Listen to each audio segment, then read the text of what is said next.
three states, Democrats still lead overall in registered voters and reportedly also in early voting. A last-minute formatting change just been announced for Thursday's final presidential debate. The Commission on Presidential Debates announced yesterday that each candidate will have their microphones cut off while their opponent delivers initial 2-minute answers on each debate topic. The bipartisan group said that both microphones will be on, however, during open discussion segments of the debate. Here's what President Trump said before the change was announced. I have no idea. I'm doing this. What am I doing to prepare? I'm doing this. I've done very well in debates, and you do what you do. You just do what you do. The last debate I had 2-on-1. I usually have 2-on-1 at least, and I did well on the last debate.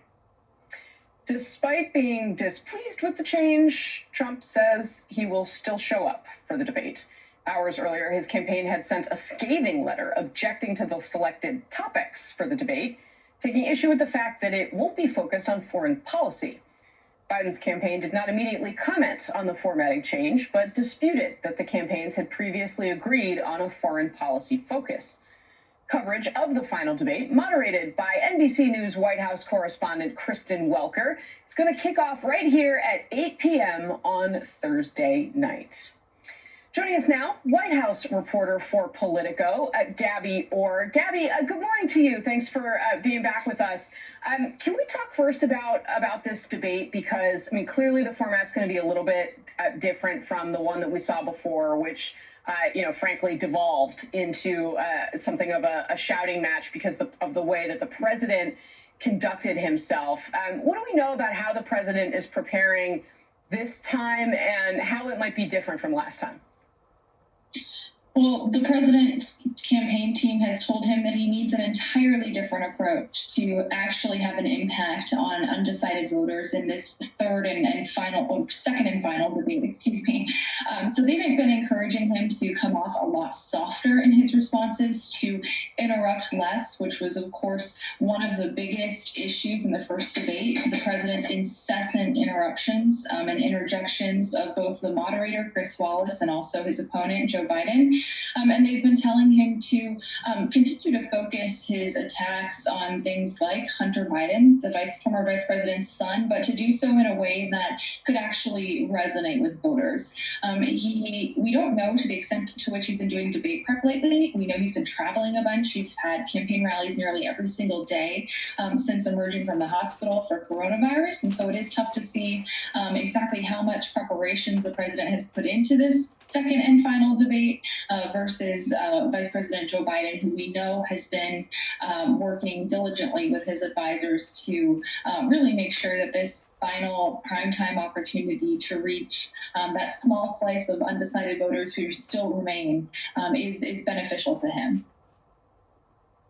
Yeah, no, it's a good point. And we also know that Chris Christie, the former New Jersey governor, had been a significant part of those strategy sessions, but he was in the hospital for a week fighting coronavirus and to our knowledge, is still recuperating. I want to ask you, Gabby, about Dr. Fauci. We talked about this a little bit earlier in the hour, but the face of fighting the pandemic, he is widely popular with Americans. He was on 60 Minutes on Sunday night, clearly got under the president's skin, the president tweeting about him. What is the strategy in attacking Dr. Fauci just 2 weeks before the election? Are his advisors, do they think that there is some benefit to this? Are they trying to get him to stop? This seems like a feud that is not a winning situation for President Trump, but maybe I'm missing something. Well, it's just as confounding to some of the president's advisors as it is to his political opponents, because if you look at the polling, Dr. Fauci has had a significantly better approval rating and rating for his handling of the coronavirus pandemic than has President Trump. And that stands across the board with suburban women, with senior voters, really with the demographics among whom the president is struggling the most right now. Yesterday, during his phone call with campaign staff. He said that if Dr. Fauci had been in charge of handling this pandemic, that there would have been significantly more deaths in the United States. He made unfounded claims about Fauci's position on protective face coverings, masks, and it's already drawn some blowback from even Republicans. Senate Republican Lamar Alexander came out yesterday and said that Dr. Fauci is one of the nation's most distinguished experts in infectious diseases, and the president has no grounds to be attacking him.